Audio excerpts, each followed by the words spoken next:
Salty Salty Speedway is absolutely jam-packed with alternate routes, some intended, but some a complete oversight.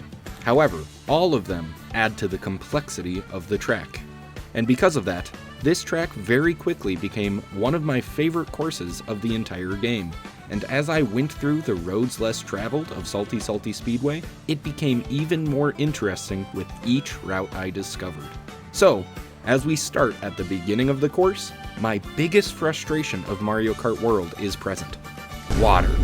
It can be so annoying to drive on because it exaggerates every single minute error that you make. Drifting on the road is fairly safe. Turn a tenth of a second too early or too late and you are fine.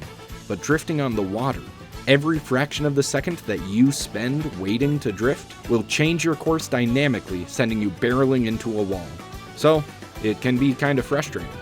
And because of that, I like to use a lot of the alternate routes that avoid water, so let's go over those first. First, we can charge hop onto the left side, and jump back onto the stream in a way where we don't need to drift, saving half a second over the baseline. But in order to really show all of the pathways of this first section, I'm going to start coming in during the second lap, just to showcase all of the routes. We can drive on the right side, taking a few semi-sharp turns to stay on the land and save 1 second compared to the river. The left side is harder though. The turns are a bit more dramatic and it saves a little less time. This time, we are ahead by 0.87 seconds. And both of these pathways have 2 coins more than the baseline. Now, there are 2 more ways to take this starting section, both involving some fancy maneuvers.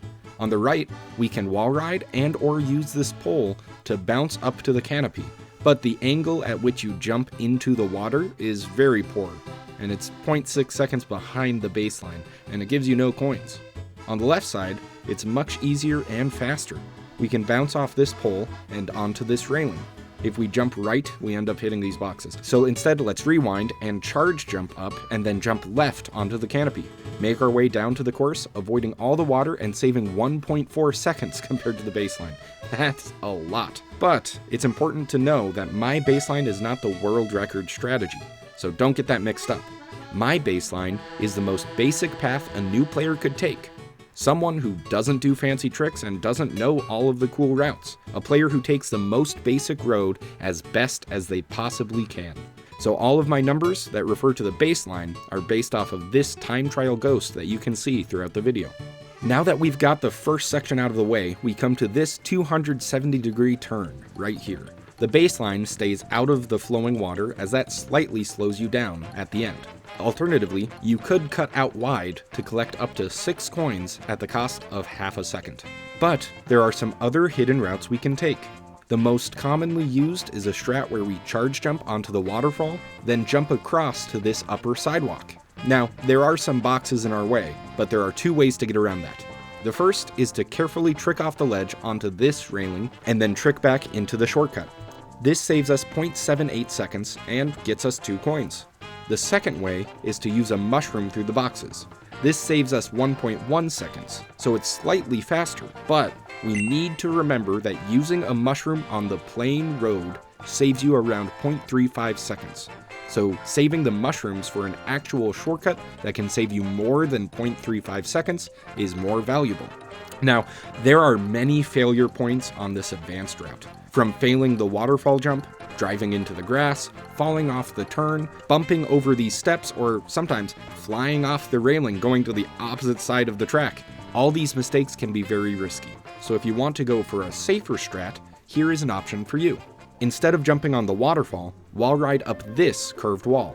You'll make your way to the green rail up top, where you can collect 2 coins, and then jump to the red railing from before.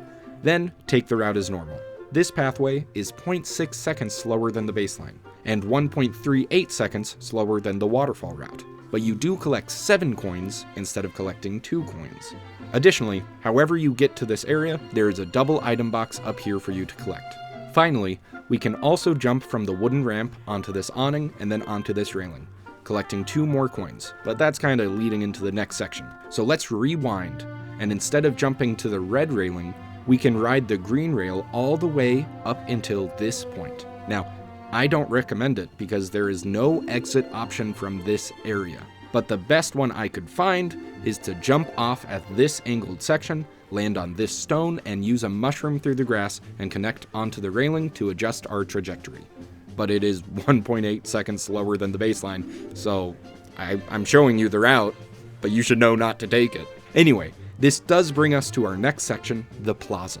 A simple shortcut is, as we jump up from the main path of the turn, use a mushroom through the grass and charge jump above the gap, saving us 0.45 seconds, but risking falling into the pit and losing everything. Now, if we want to be even cooler, we can mushroom through the grass at this angle, wall ride on the water grate, then jump into the grass and use a second mushroom, saving 1.2 seconds, an average of 0.6 seconds per mushroom. This is very precise, and it is way more risky. Now, the fastest and coolest way to take this section comes from before. We do the waterfall route as shown, then jump onto the awning and onto the rail, and then from here, right trick into the pillar, air trick left until we hit this tree, and then air trick right as we go up and over this wall, landing directly into the next section. Now, this full long route from the waterfall all the way to the rapids saves us 1.36 seconds without using a single mushroom. It is easily the fastest way to take this section, but it is very difficult to pull off, and you can make a lot of mistakes. But now, we get to move on to my least favorite part of the course, the flowing rapids through the city. But before we do, we are about halfway through this video, so if you enjoy what you see, please give it a like and consider subscribing. It really helps me out. Anyway, let's get back to it and explain that I dislike this section because the water really makes it tricky. And so, I'm going to go over the routes that try to avoid it. First, we can tightly take this turn and wall ride onto this wall to rail ride here, then right trick to this curved wall, and then jump across to the upper balcony. Then, drive along until this glider ramp that does have item boxes up here. This route collects 5 more coins than the baseline, but loses 0.7 seconds. But there is a faster way to get up here. Drive towards this wall and charge jump onto it. The water can make this tricky. Then, we will rail grind and jump left into this open area. Follow the path from before to the glide ramp. This gets us 3 coins instead of 5, but it's 0.47 seconds slower instead of 0.71, so there's some benefit to both pathways. Now, let's go to the lower routes. There are 2 main pathways on the lower section. First, we can take the right side, where we drift around the corners and end with a double item box hidden back over here. But it is 0.4 seconds behind the baseline, with a similar amount of coins. The left side is very tricky to turn correctly, so a good option is to drive on the left, then jump off at the turn, avoiding all tricky drifting and being extremely close to the baseline. But if you want to do the turn, you'll be much slower at about 1.5 seconds behind. There is a railing to take and we can jump onto this dock, but neither of them increase or decrease your lost time by much.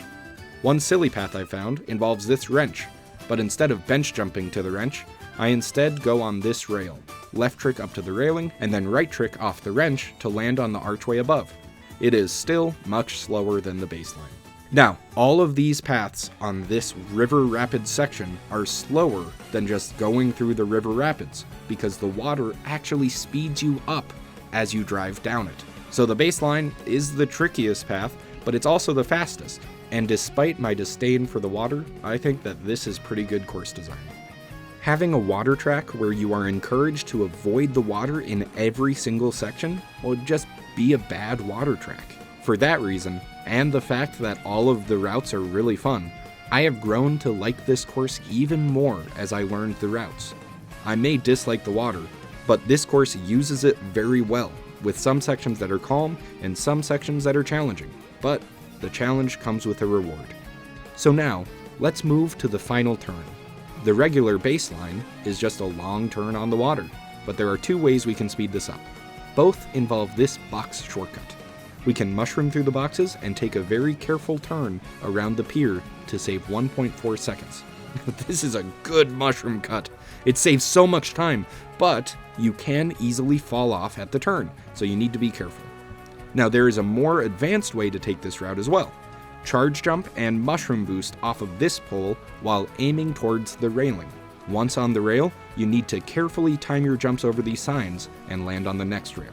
If you trick too late, all of your momentum will be gone and you might go out of bounds. Anyways, once you're on the second rail, trick forward into the poles and then land in the water or on the pavement to save 1.64 seconds.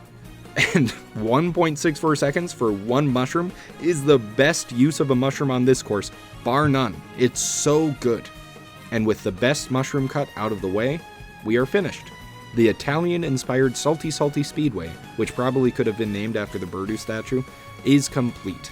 So, I hope you've enjoyed this Roads Less Traveled. And if I missed any routes, let me know in the comments below. If the route is crucial or it's important, I'll make a short going over all the routes I missed. Additionally, what courses would you like to see? Let me know in the comments below, and like anybody else's suggestions if you agree. And as always, thanks for watching, thanks to my patrons, and have a nice day.